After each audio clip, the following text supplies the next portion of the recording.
Ой, жолооч. Орж байгаа хэлээ жолооч. Бензин авч гинэ. Бензин идвэ. Суучид нэмэгдэхэд эдэртэй ангид амьтаа гаргаад тэдэр нь багшлаад. Яг ингээд ихнээс нь авах. Аав хоёрын аяллаа өнөөдрийн дугаар Франц, Швейцарын хил дээр орших Францын Haute-Savoie мужаас үзэгч та бүхэнтэй үргэлжлэн өрнө. Мэдээж эхний очих газар бол Mont Blanc уулыг аав хоёр зорлоо. За Швейцар явах замдаа ингээ хүний нойр өрөөлөөс жолооч нарын нойр өрөөл. Тэгэд мэдээж хилээгээ гарна. Мэдээж хэрэг 0-та Wi-Fi-та 0 нэг цэвэрхэн юм байна оо. Нөх бас ингэж шийдэх боломж байдаг юм бол амрах газар. За энэ Швейцарын урдны зам, энэ нь Францын урдны зам. Тэгээс их эвтэй найрамдалтай байсан.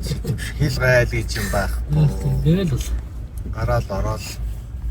За энэ дээр Mont Blanc уул нь Европ төвдөх хамгийн өндөр улсын нэг гэж явдаг. За мөн Франц, Итали, Герман гэсэн улсуудаар хилэлдэг ийм Альпийн нуруу байгаа.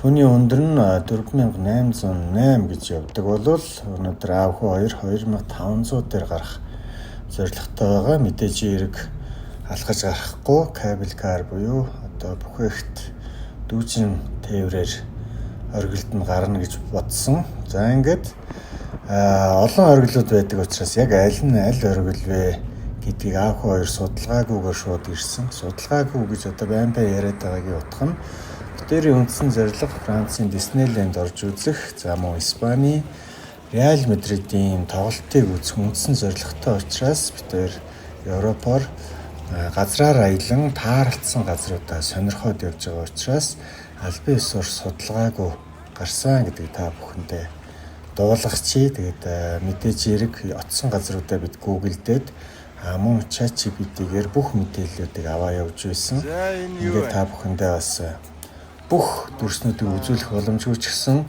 өөрсдөнд таалагдсан хэсгүүдэд тасдан блог хэлбэрээр үзэгчдэд өргөж байна. За ингээд өнөөдрийн бичлэгтээ та бүгдийг хамтдаа байхыг хүсэж байна. Ширээ явдаг гэдэг нэ. За ингээд аав хоёр аялал эхэлснээс хойш Европт товтон бороотой байсан. Борооны уйлрална гэж хэлж болно. Гэхдээ хайрхан дээрээ очиход бороо зогсож уулын оргил дээр харахад нар шараад яг л хавар намар за магадгүй 100 ч юм шиг тийм маш дулаахан юм уур амьсгалтай сайхан өдөр таарсан байгаа. Ингээ хайрхан маань аав хоёрын бичлэг аяллыг бас мэдсэн юм шиг сайхан өдөр таарлаа. За ингээ та бүхэндээ Mont Blanc уулын доор орших энэ тосгоны танилцуулъя. Шамони гэдэг нэртэй Францын Альпийн бүрсэд байрладаг бөгөөд ууланд авирагч өвлийн спортоор хичээллэхийг сонирхчдод зориулсан бол диважингийн газар гэж хэлж болно. Энд бол аялал жуулчлал их хөгжсөн юм байлээ. Зочид буудлууд, за үзэр үйлчилгээний газар, хоол, ресторан гэдэг уулын оргил дээр хүртэл ресторан байх жишээтэй. Та бүхэн маань өвөл зуны аль ч улиралд явахд боломжтой. Бас олон оргилууд руу энэ дүүжин тээврээр хүрдэг боловч бас цаг агаар муу үед дээшээ гарах боломжгүй байдаг учраас бас цаг агаараа хараад уулан дээр очивол зүгээрээ гэж санагдсан. За ингээд Швейцар Францын хил дээр байдаг юм тусган учраас аав хоёр нэг мэдхэд Швейцарын нутагт явж гин гэл нэг мэдхэд Францын нутагт явж гин гээд жолооч мань хэлээдсэн болохоор бид хоёр Швейцарт байгаа мó Францт байгаа мó толгой эргээд бас бодилж олон янзаар ярьсан тохиолдол бас байгаа. Та бүдээс хөцөлөвчж байна. Ингээд өнөөдрийн дугаар бол Альпийн нуруунд дээр аялсан богинохон бичлэгээ та бүхэнтэй өргөж. За аав хоёр Альпийн нуруунд дээр явж байна. Mont Blanc оргил одоо алин юм бол тоо бөө мэд. Тэр кабель караар буугаад өгсөд ирсэн. Тэгсэн дахиад дээшээ кабель караар тэр оргил дээрээс бас гулгадаг юм байна. Тэр нь нэлээд очртой. Бид эндээс нэг кофе уучаад тэгээд тэр дээшээ ахаа кабель караар явнаа. Энд ингээ хүмүүс бол сайхан гулгадаг юм байна. Гулгадаг хүмүүс бол үнэхээр ад шаргалын орон гэж хэлж болохоор юм уу? Дулаахан Янзын гоё тухтай юм байна.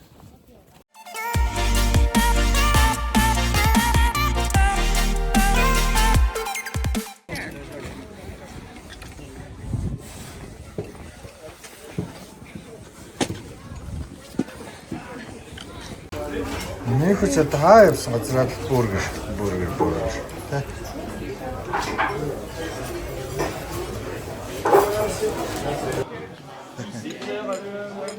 Үйлчлэг нь бол мэдээж хэрэг Аз шиг бол биш. Ууртай. Sorry. Excuse me. Okay. Thank you, sir. За тэгэхээр Швейцартай бид хоёр өнөөдөр хоноод маргааш Испани руу автобусаар явна. Автобусаар яваад хаана очих вэ ах вэ? Яс өөртөө юм уу их үү?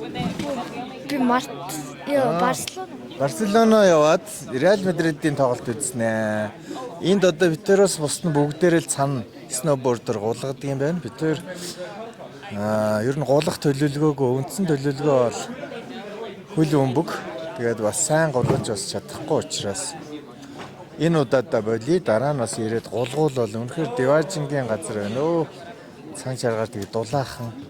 Зарим хүмүүс нь бодолхтой явж байгаа. Тэр дээшээ яг орж ирэхэд нэлээд дулаахан гоё нар шарангууд ч бүр халууцдаг юм байна. Ингээ үүлний цаагаар орчихор жоохон сэрүүхэн болж байгаа тий. Нэг удараг үстэй. Жоохон. Өвлийн гүртгэ буудалтай одоо орхицсан. Гэхдээ энэ нэг бас нэмгэн бишээ гайгүй тий. За ингээд аав хоёрын аюултай хамтайгаа үзэгч та бүхэндээ баярлалаа. Бид хоёртой хамтран ажиллаж байгаа нарын ихтлгүүрийн Американ туристэр Яг зөв. Американ туристрийнхандаа талархснаа илэрхийлье. Американ туристрийн үүргэвч чимдээ хоёрыг бид хоёр ашиглаж байгаа. Тэгээд дандаа алхаж байгаа учраас бас дугуун эвдэрчих болов гэж санаа зовсон. Чулуун дээгүүр, хайрган дээгүүр, шороон дээгүүр, асфальтын дээгүүр нэлээд чирж байгаа. Харин маш сайн чанартай байдаг юм байна. Эвдэрчих болов гэсэн гайгүй байна. Эвдэрсэн ч гэсэн Американ туристрийн аль бисны дэлгүүрт нь бол очоод эвдэрсэн юмнуудаа үнгүүгээр солиулах боломжтой гэсэн учраас эвдэрчүүл бас солиулж үзье гэсэн ер нь эвдэрх шинжгүй байна.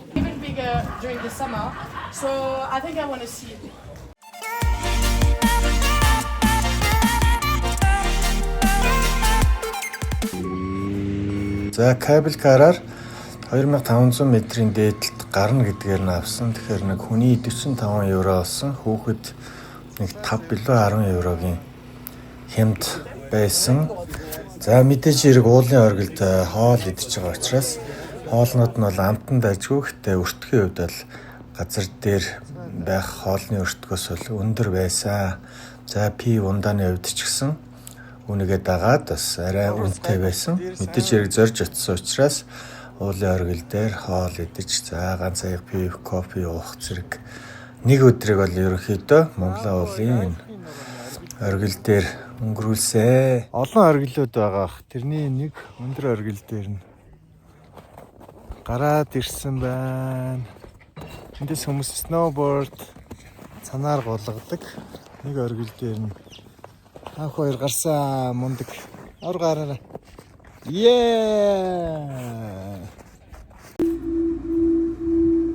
Энэ стамер юм байна. Шууд доошоо.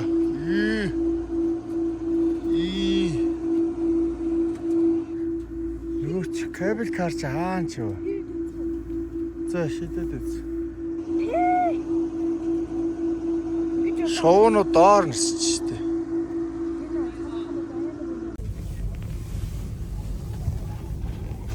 Тэр оргил дээр гараад тууч байна. За ингээд та бүхэндээ бас үн өртгийн талаар товчхон мэдээлэл хүргэе. Шамонид 3 одтой зочд буудал 479 евро байсан. Тэгэхээр 100 өвлийн үн нь бол өөр байх нь ойлгомжтой. Тэгэхээр улирлаараа өөрчлөгдгөө гэж ойлгож байна. 479 евро гэдэг чинь монголоор 1,600,000 төгрөг гэж ойлгож байна.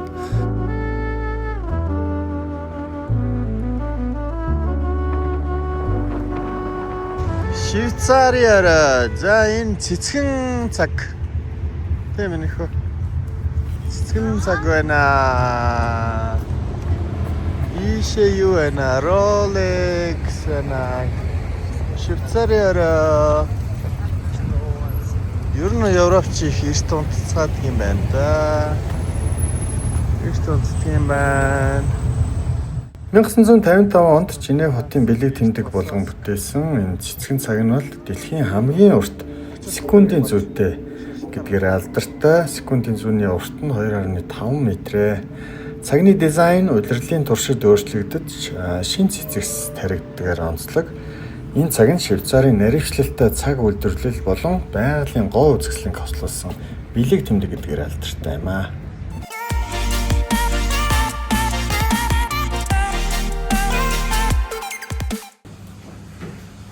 За, анх хоёрын Швейцарт 2 онсон байр.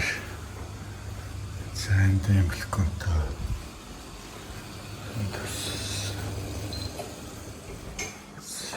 Guest house мэгэн л байна. Энд юмрото.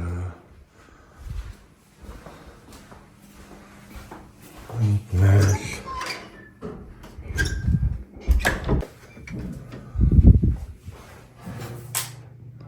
Good one.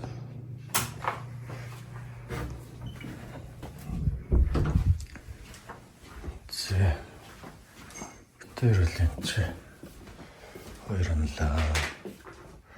Зүрх тасаасангүй. Явах хэлтгэлээ уцаагаад.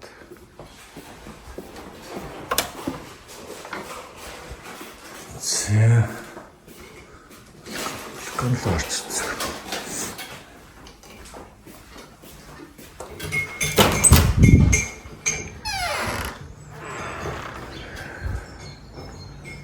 Швейцар, Францын хил дээр байгаа Гетман. Аян газар хоёр онлоо. Монплан явсан уу? Монплан явсан гэхдээ Бүрхэг байсан уу? амар гоё нартай. Монплан тугаар юм шиг үү? За сарагч минь ярина да. Хаана үрээд ирвэ? Айгу.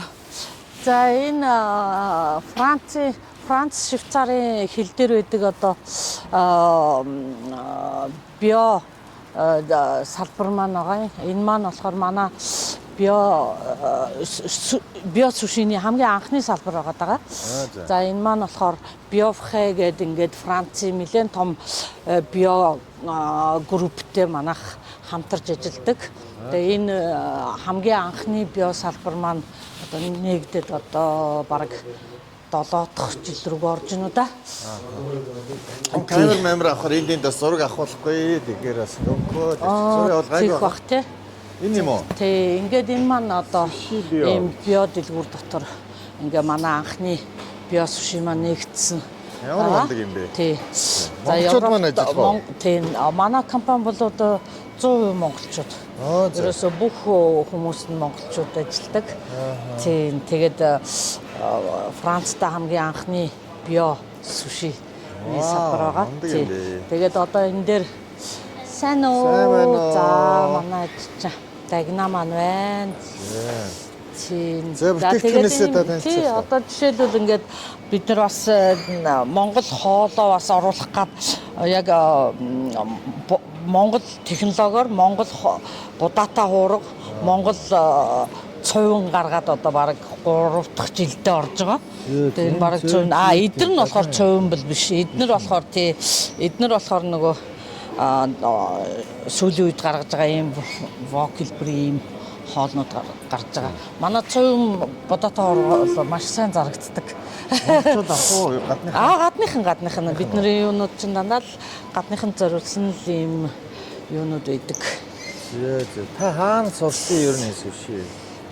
Одоо Францтай ирж сурсан да тий. Одоо манай бүтээгнүүд гэхэд одоо био гэдэг юу нь бүх одоо суши хийгдэж байгаа болон энэ хоол хийгдэж байгаа материалууд одоо 100% одоо органик био бүтээгдэхүүнээр сертификаттай ийм био бүтээгдэхүүнүүдээр хийгддэг. Тэгээд манай энэ хамтарч байгаа энэ биофхэ гэдэг энэ компани маань одоо энэ чи бүх одоо энэ дотор ороод хэдүүлээ харъя. Энэ дотор бүх одоо бүтээгдэхүүнүүд нь био сертификаттай био бүтээгдэхүүнүүд байдаг. За жишээлбэл манай энэ одоо салбар дээр ингээд хүмүүс нь ингээд хоолоо идээд одоо тэр сандал жирэн дээр юм уу энэ дээр суугаад уцаа цэнэглээд тэгээ ингээд тухта өдрийнхөө хоолыг идээд ингээд яах боломжтой. Зарим нь бол одоо цавлаад аваад явдаг. За ингээд манай энэ хамтрагчид маань болохоор одоо ингээд дандаа био бүтээгдэхүүнүүдтэй ерөөсөө ийм одоо энэ ногоо, жимс одоо энд зарагдж байгаа бүх бүтээгдэхүүнүүд нь бол био органик сертификаттай био органик ийм бүтээгдэхүүнүүд байдаг. Энэ будаатай ураг маань ингээ гарч байгаа. Тий, өнөөдөр бол цувн гараад дууссан юм уу байхгүй байх шиг байна. Тий, ингээ хоёр талд ингээд зарагддаг дэлгүүр дотор орж ирсэн үйлчлэгч нар маань эндээсээ ингээд аваад явна. Эндээ хэдэн жил болж байгаа юм? Яг манай одоо энэ салбар гэхэд одоо 7 дахь жилдээ. Тий, манай биогийн хамгийн анхны салбар. Тий. Үйлдвэрлэлээ энд хийдэг юм уу? Өөр газар? Үйлдвэрлэл нь бол ардталтаа лабораторид ардталтаа хийгдэнэ. Ерөнхийдөө одоо өдөөс өмнө манай ажилчид бол 6-д эхлээд 10 цаг гэхэд ерөнхийдөө үндсэн юмнуудаа хийгээ гаргацдаг. Тий. Тэгээ 10 цагаас хойш болохоор бэлтгэл маргаашийнхаа бэлтгэл ажлуудаа ороод ингээд явцдаг. Био бүтээгдэхүүн зарж байгаа энэ дэлгүүр дотор маань бол одоо манай Монгол бүтээгдэхүүнүүд байх боломжтой байдаг байхгүй юу? Борлуулах боломжтой. Тэгээ бид нар 2018 онд илүү. За ямар ч байсан ковидоос өмнө Франц, Швейцарын элчин сайдууд Монгол талын хоёр элчин сайдуудыг болон одоо энэ биофхагийнхаа группийн захирлуудыг тэгээ эндхийн одоо Францын депутатуудыг оролцуулсан ийм бизнес форум хийсэн байгаа.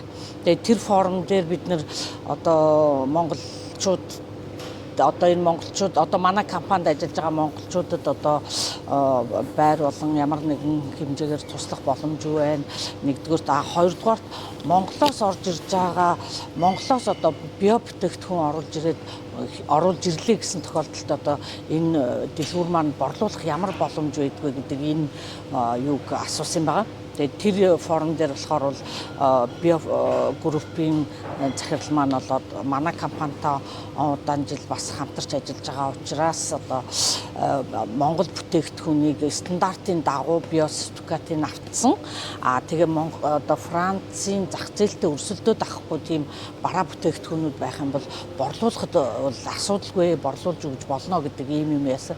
Тэгээ даанч одоо би одоо бараг л хүн болгон чухал одоо алийг ингээд Монголоос одоо био бүтээгдэхүүн тэр яг стандартанд таарсан ийм бүтээгдэхүүнүүдийг ингээд борлуулах компани хүмүүс байх юм бол ингээд яах юм бол бид нар зөвхөн борлуулалт тал дээр нь бол анхаарал тавиад ингээд хамтраад ажиллаж болох юм шүү гэдэг юмнуудыг одоо хэлсэн боловч одоо надтай нэг яг тэр талаар бол одоо санал тавиад яг ингээд яаж байгаа хүмүүс байхгүй л л да. Одоо жишээлбэл харалтаа одоо маань энэ дэлгүүр дотор чинь одоо ингээд гоо сайхны бүтээгдэхүүнүүд гэхээр одоо энэ гоо сайхны бүтээгдэхүүнүүд бол манай Монголд бол тэртээ дөрвөн ингээд зөндөө бэж идэг те гарч идэг. За би одоо ямар юмыг монголчууд бараг хийчихээсэ гэж боддгоо гэхээр одоо жишээлбэл мэдээж энэ сүүн бүтээгдэхүүн махан бүтээгдэхүүнүүд бол эдний зах зээлтэй нь бол юу яадгийг одоо өрсөлддөг болохоор тэрэн дээр бол боломжгүй байх гэж боддгийг. Иймэрхүү одоо нэг жимс тийм үү хүлдүү жимс тийм ээ. Тэгэхэд манай одоо нөгөө жимснүүд чинь ямар их органик ямар ийм натур байдаг вүлээ те. Тэгэхээр ийм хүлдүү жимснүүд энтрийг одоо манайхан боловсруулад ингээд гаргацдаггүй юм болоо гэж айгүй их боддог. Байгалийн жимснүүдийг одоо ямар аргаар одоо манайх ч одоо самар энтер гараад идэг штэ. Тэгэхээр одоо тэр болдоггүй юм болоо. За одоо энэ хүүж байна. Энэний боловсруулалт эднэр энтрийг бол бас манайхан айгүй их сүүлийн үед хийдэг болцсон юм байлээ. Тэгээ энэ байж болж байна. Энэ муур нохоо одоо энэ амтны хоолнууд байна те. Энэ энэ төр бол манайх монголчууд их боломжтой. За тэгэл энэ саван одоо нэг энэ угаалгын бодисууд бас боломжтой. За ялангуяа одоо миний бас хамгийн их бас сонирхож яадаг нь цай болон одоо энэ дээр одоо жишээлбэл энэ юу гэдгийг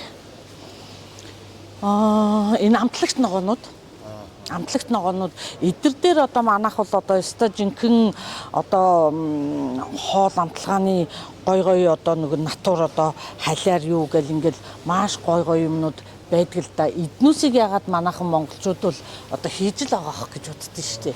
Тэгэхээр энэ дээр бас нэг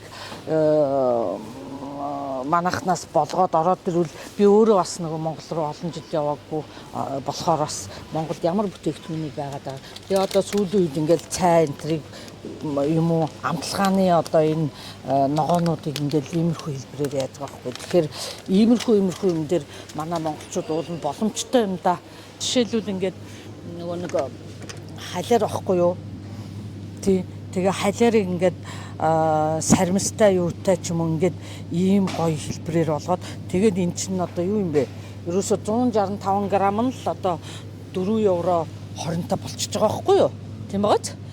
Тэгээд иймэрхүү юмнуудыг манай монголчууд ингээд энийг болохоор гоё соус болгоод хэрглэж болно. Нэг үл ингээд талхан дээр дүрхээд идэж болно. Энэ бол маш их эрэлт хэрэгцээтэй. Айгүй хүмүүс ингэж юу яадаг. Тэгээд манайхан бол одоо тэр натур халиар хаасайг л ургаж идэг штэ тий. Тэгэхээр зэрэг ийм юмыг бас гаргаасаа гэж айгүй их боддог. Манайхан гадагшаа гаргана тэр гаргаад одоо нөгөө бүтээгдэхүүнээ гаргаад идэг тий. Тэгээ гаргачаад нөгөөх маань одоо яаж борлуулагдж байгаа, яаж байгааг нь мэддэхгүй тэгэл үлдэн штэ. Тийм байгаа дээ. Яг бидний хувьд болохоор одоо нэг эх орныхоо үйлдвэрийг ороод ингээд нэг бүтээгдэхүүнийг ороод ирэх юм бол ядаж энэ маань яаж зарагдаж гин энэ луга ямар маркетинг хэрэгжилмээр байна. Гэхдээ болохгүй бол баг өөртөө чамаагүй амталгаа хийгээд тийм ээ. Ингээд борлуулах боломжтой болохоор бид нэр одоо уул нь бол Монгол бүтээгдэхүүн энэ биоорганикийн дэлгүүрт маань зарагдчихвал зарагдчихаасаа гэдэг юм бодол бол айгүй их байдаг. Гэхдээ яг Монгол талаасаа бол одоо шат дамжлага бол асар их байд юм шиг байгаа мó. Тэгээд тэр интересээ шалтгаалаад бас нөхдүүд маань орж ирж юу яаж чаддгүй юм уу?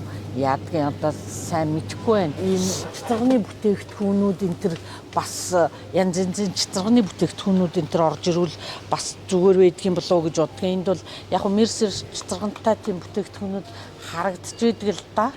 Одоо жишээлбэл энэ харалтаа яг энэ нөгөө манайхаар нөгөө шилнүүстрийн нэг самар тийм байгаа. Тэгээ самар гэхэд одоо 34 евро энэ баг 45 евро авахгүй юу? За саунд тэгээд хиллээд авд юм байна тийм ээ. Дандаа ууцтаа л авж ирснээс биш минийх хүч ингэж хиллэж авж байгаа юм шиг аа.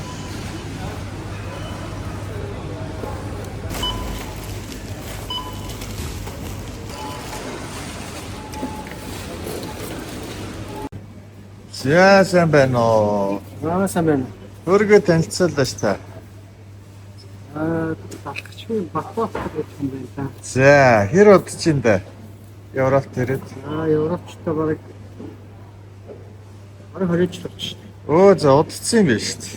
Тийм ээ. За Монгол руу хамгийн сайн дизээ уцаа.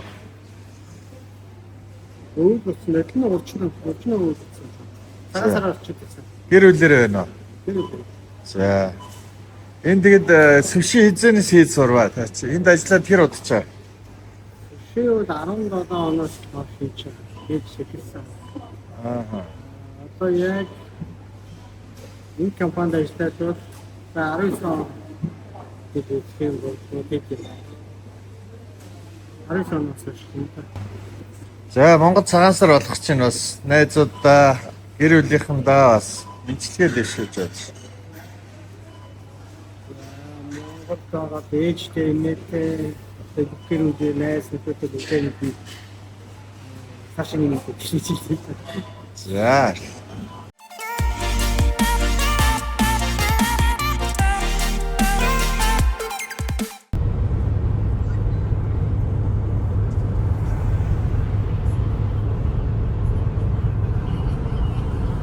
За энэ Швейцарын Женевийн хил дагуу бас хэлтэйгээ маш ойрхон байрладаг. Манай салбаруудын хамгийн сүүлд одоо нээж үйл ажиллагаагаа ихэлсэн хамгийн сүүлд нэгдсэн шинэ салбар маань байгаа.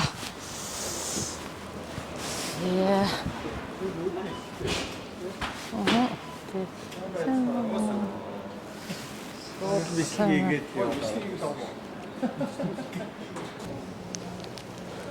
За сушины юутай танилцж байгаа хүүхдүүдэд суши идэж дээ.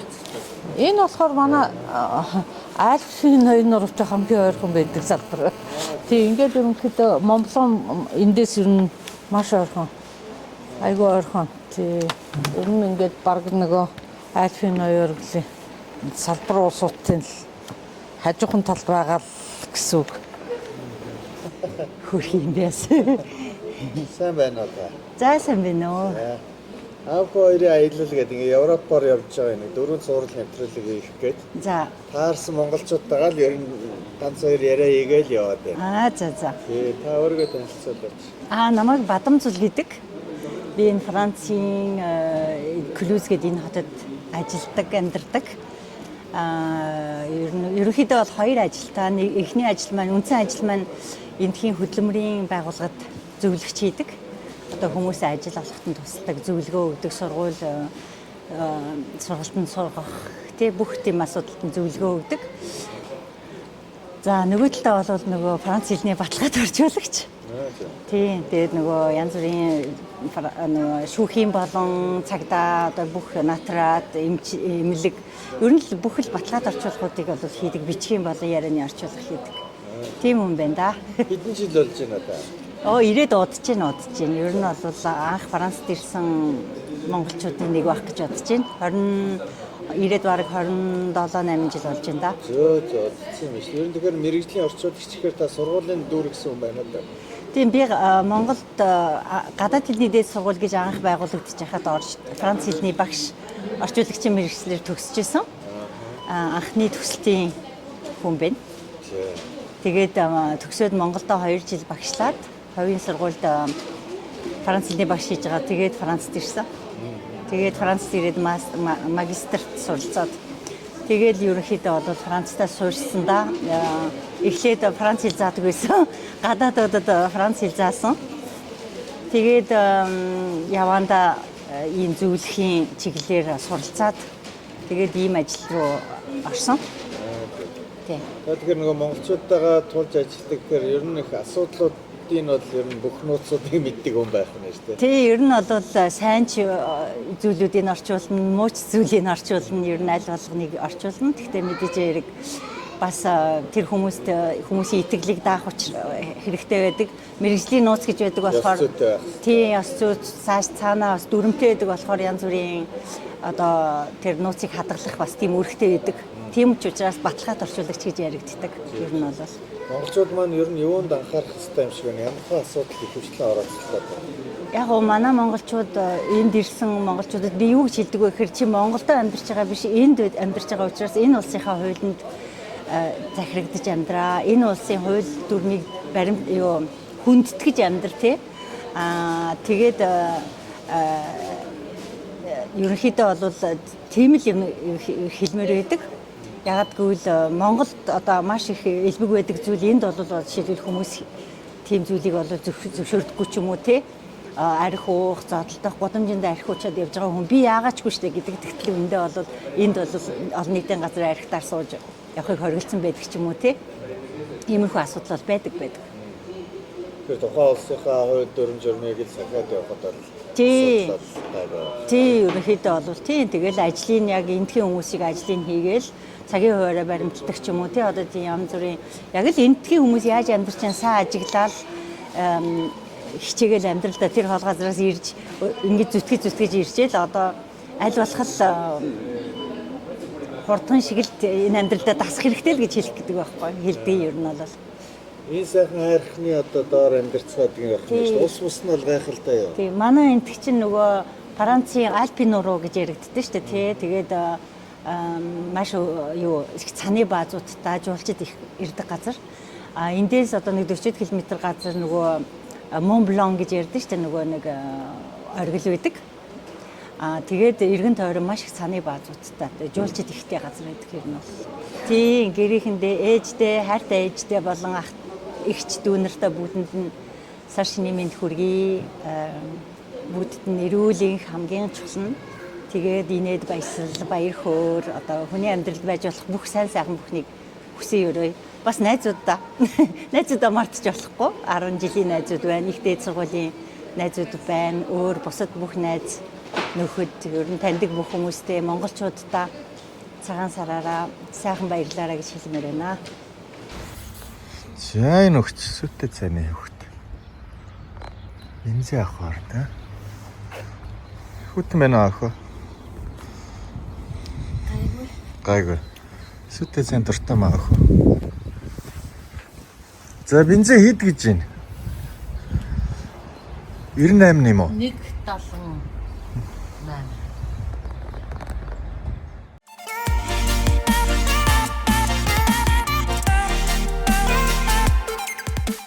Хоёр өдөг анх ирж ирсэн гэсэн нэг нь том нь бол одоо Монголд амьдарч байгаа. Бага нь эндээ амьдарч байгаа. 6 ачтай гэж сонссон тийм ээ.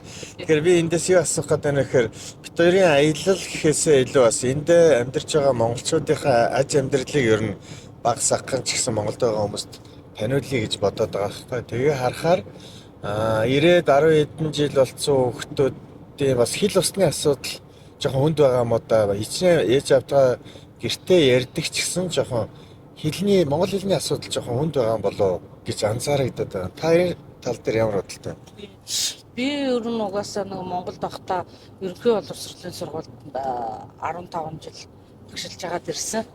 Тэгээд нөгөө хүүхдүүдтэй ажиллаж идэг байсан болоод тэр юм уу ер нь тэгээд ингээд хүүхдүүдийг бас нэлээ анзаардаг тийм ээ, тэдний төлөө болж өгвөл нэг жоохон ч гэсэн юм хийчихсэн гэж бас хүсдэг. Тийм л байгаа л та. Тэгээд яг хуу хараад хахад хамгийн их сэтгэл өвддөг юм нь юу гэхээр нэг Европод өсөж байгаа хүүхдүүд маань одоо монгол хэлээ, монгол өв соёлоо, монгол зан заншлаа ер нь одоо нэг мартах гэх юм уу. Тэгээ хоёр орны дунд энэ одоо соёл юуны дунд ингээд дунд нь айгүй хэцүү одоо нөгөө хаягддаг юм тал байдаг л да. Тэгээд хүн болгон адилгүй, хүний амьдралын чанар хүн болгон адилгүй. Яг уу аав ээж нь ингээд аав нь ээж нь бүгдээрээ байдаг, эмээ энтэн байдаг ч юм уу те. Хүүхдүүдтэйгээ боломжийн цагаа гаргах боломжтой юм ээж аавууд энэ бол хүүхдтэйгээ тулж ажиллаад энэ те. Тэгээд ирсэн айлуудын хүүхдүүд бол бас харьцангуй одоо монголоороо ярьдаг тийм ээ. Монгол хэлээ сайн мэддэг энэ төр ингэж юу яаж байгаа. Үнэхээр ингээд амьдралын ирэхээр ингээд ажил амьдрал гэр хоёрын хооронд яваад хүүхдтэйгээ ч бас ингээд актер тулж ажиллаж чадахгүй. Одоо ялангуяа бид нар шиг энэ төр ингээд нөгөө бизнес хийж байгаа ч гэдэг юм уу те. Ер нь ингээд цаг наргүй ажиллаж идэг улсууд бол нөгөө хүүхдүүд руугаа тулж ажиллаж чаддгүй болохоор хүүхдүүд ч өглөө ингээд хичээлдээ явна. Тэгэл өдөржингөө хичээлдээ байна, хичээлдээ байж ин тэгэл хагас өдрөл бас арай хамаагүй илүү цагийг аав ээжтэйгээ өнгөрөөдөг. Тэгэхээр бүр хүсээгүй одоо ингээд юу яадаг юм байна л да. Монгол хэлээ одоо бүр яг ингээд давч чадахгүй одоо аялахтай тэгээд монгол хэлээ сурахад айгүй хүндрэлтэй энэ төр юмнууд гараад идэгэн. Тэгээ би бас өөрөө ингээ анзаараад ахад бас бүх гадаадд байж байгаа биш. Одоо жишээлбэл би саяхан нэг Швед явчаад ирэхэд Шведэд маш олон монголчууд байдаг. Тэгээ Шведийн маш гоё юм хууль байна. Тэгээ тэр хууль нь юу гэхээр тухайн одоо тухайн орнд амьдарч байгаа улсуудын олонхороо ингээд амьдарч байгаа ийм одоо ард иргэдүүдэд ингээд тухайн Шведийн юунаас бүрдэн боловсролын системд нь нөгөө тухайн орных нь хэлийг заадаг тийм сургалт оруулчихсан юм байна. Тэр нь айгүй давуу талтай.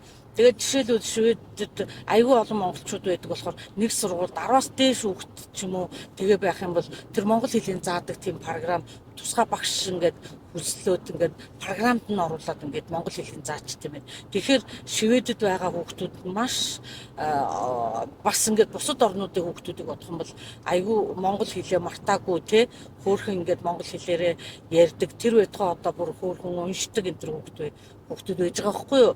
Тэгээ сая намайг Монгол руу явахад яг миний арын судалт нэг ээж охин 2 байсан. Тэгээд охин нь болохоор бас л одоо танаа хүүш шиг нэг 8-9 10 ч үлээ нэг ийм охин байсан байхгүй юу.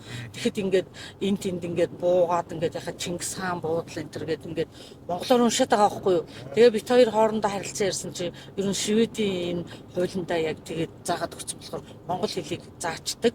Тэгээ ингээд заавал монгол сургууль гэхээсээ илүү тэг монгол хэлээ мэдчихдэг. Миний хувьд болохоор яг хуу бас тэр боловсролыг олгож чадахгүй ч гэсэн өөрийнхөө хэм хэмжээгээр бас нэг үндэснийх нь өв соёлыг одоо жоохон ч гэсэн нэмэр болох юм болов уу гэдээ одоо би одоо өөрөө 10 жилийн сургуульд багшиж байхдаа би нэмэр багш. Тэгэхээр та чинь Монголын үндэсний бүхий холбооны Европт салбар зөвлөлийн удирдах зөвлөлийн дарга гэж явж байгаа. Тэ удирдах зөвлөлийн дарга гэж явж.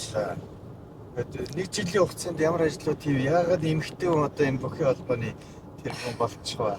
За тэр хүүхдүүдийн асуудлаас л ер нь ихсэн. Тийм ээ. Ер нь бол яг юм л орж байгаа юм. Тэгээд өөрөө нөгөө багш байсан.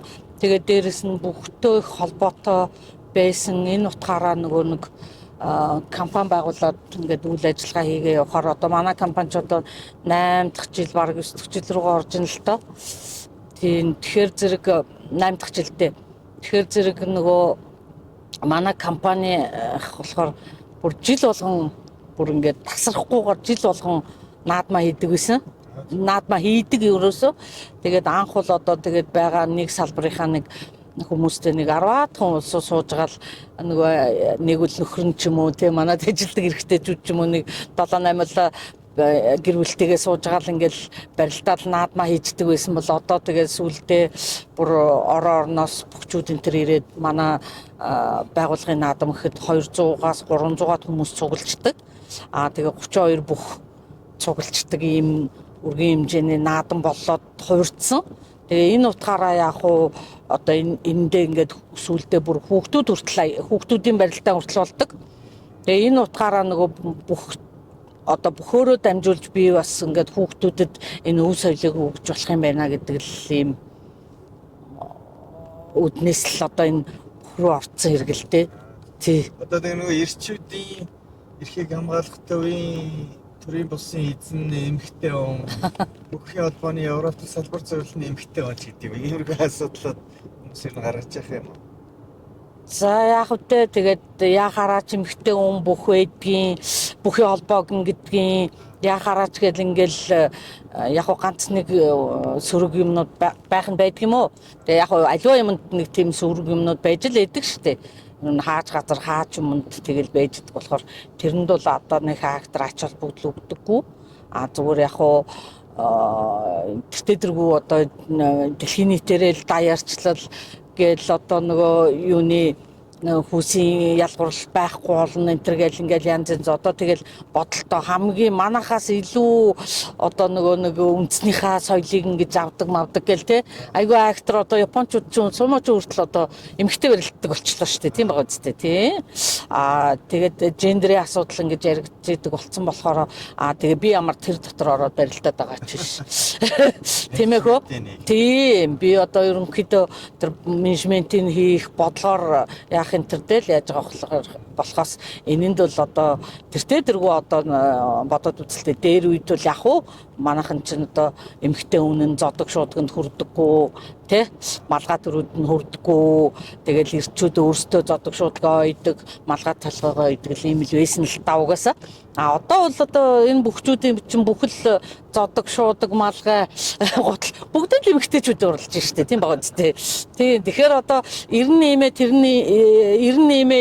гэх юм бол одоо энэ гендерийн асуудал ярьдаг юм дээр бол тийм ярих нь бол одоо жоохон хоцрогдсон гэх юм уу тий нэг тийм л асуудал Тэгэхээр байхгүй. танай холбооноос жишээ нь одоо улс олгонд л улсын наадмаа хийж штэ бүгчүүд баригддаг болж байна.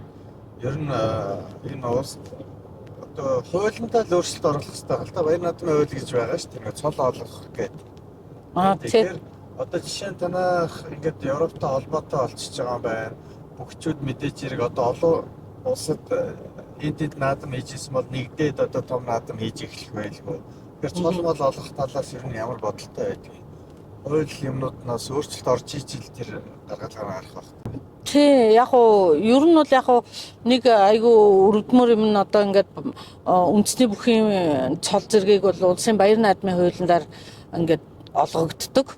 Тэгэхээр зэрэг одоо тэрэндээ захирагдаад одоо бид одоо гадаадд байгаа гэдгээрээ биднэрт одоо манай одоо Европт байгаа бүхчүүд болон энэ ер нь хэлийн чандд гадаадд байгаа бүхчүүдэд тэр цол гэдэг юм олгогддоггүй нэг юм байгаа юм л да.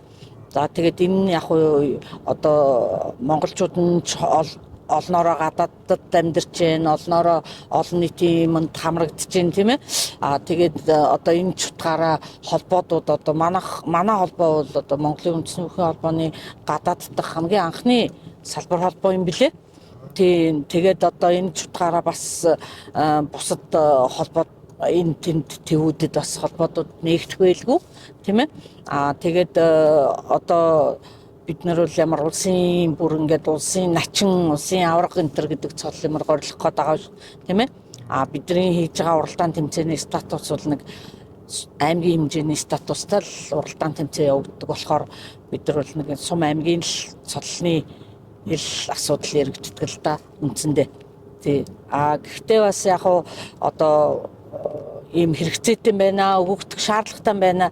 Одоо өгөх боломж байна уу гэдэг хүсэлтэй бол бид нар удаа дараа илгээж байгаа.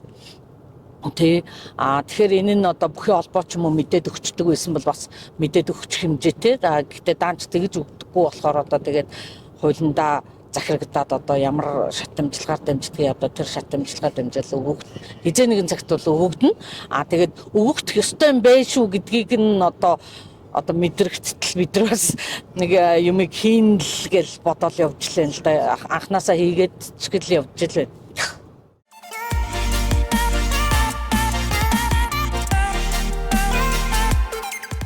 22 евро нисвшээ.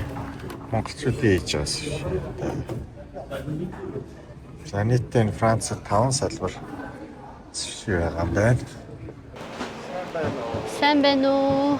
Яа, танаас төв бодож байгаа доочлаарай. Зүгээр сайн явж гин үү?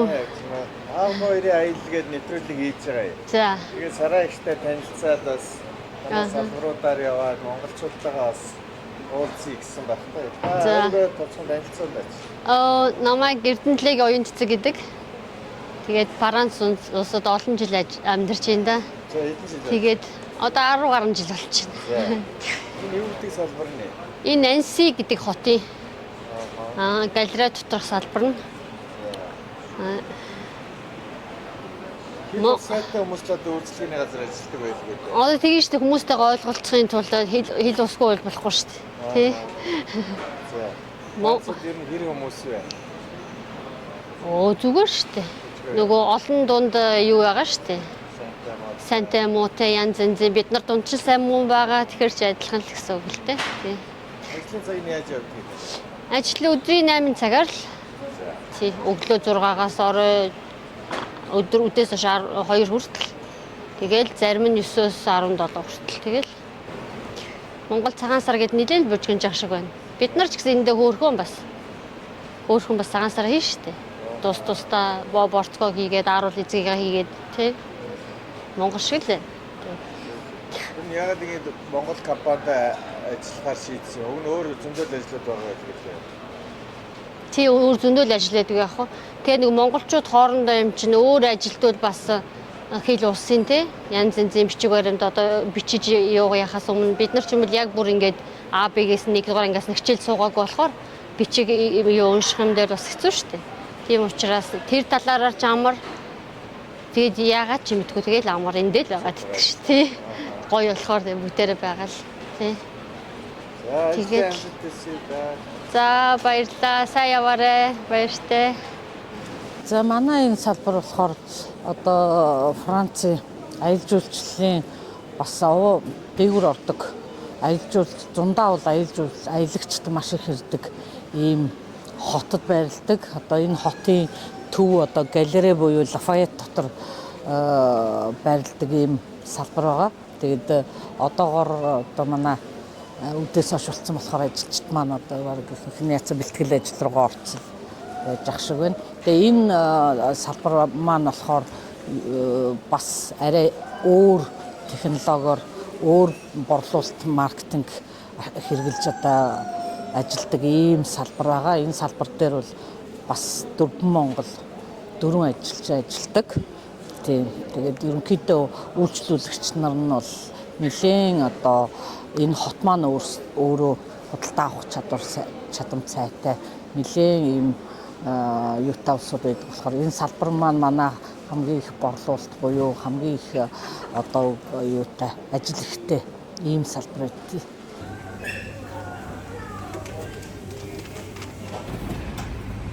За арын хаалгаар л туулаад да. Арын хаалгаар л туулаад да. Яа Франц дэлгүүрийн арт талд ийм байна. Машина энэ тавьчихсан. Очроо сойдлын хаалгаар хүмүүсийн ороод идэх юм арал ороод явж.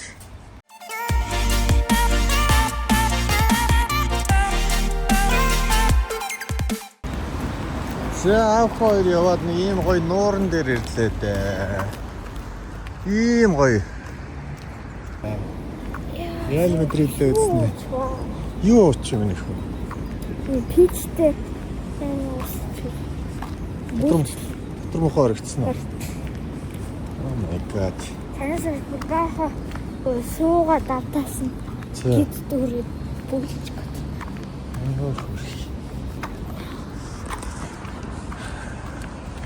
Дандаа бороотой явсараа таарлаа да авах хоёр. Гэтэл ч бас зарим Испандас бороотой мó чи цаг агаар хардаа.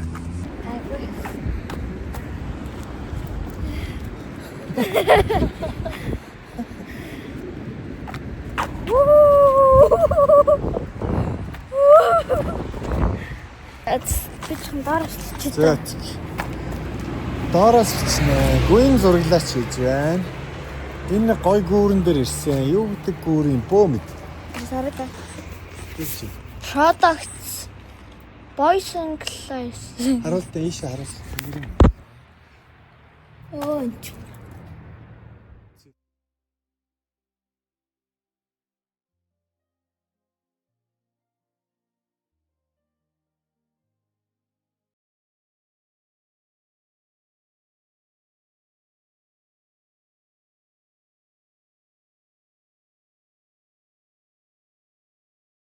Эртний гүүрэн. За энийг орж байгаа Google-аар судалнаа.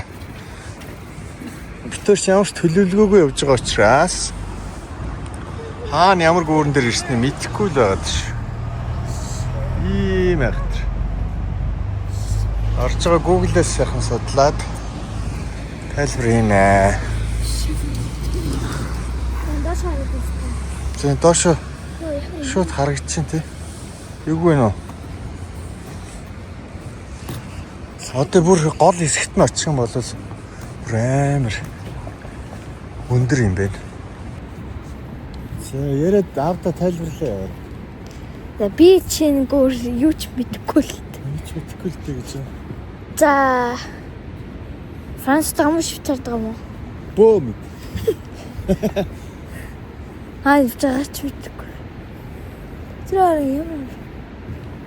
Амар өндөр юм байна ас. Юу ямар өндөр би.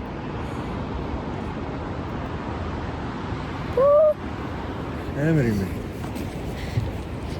Амар өндөр.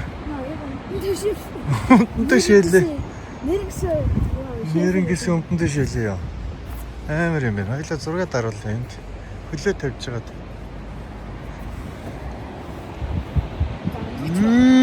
Уцсан онгооч үдээ. Уцсан онгоо бол тэгээд дуусаа.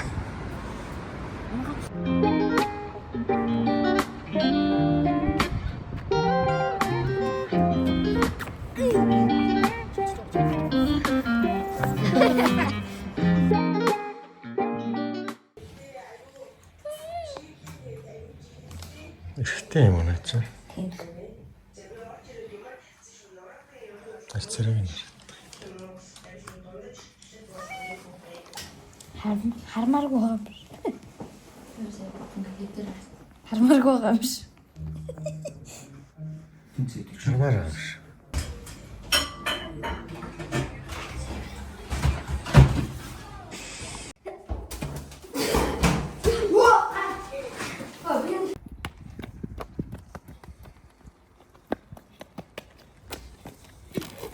Энэ байгууламж нь бол Женев нууранд байршдгаар онцлог. Ингээд Женев хотын бэлэг тэмдэг болсон Жета улс оргилуур дээр аав хоёр ирлээ.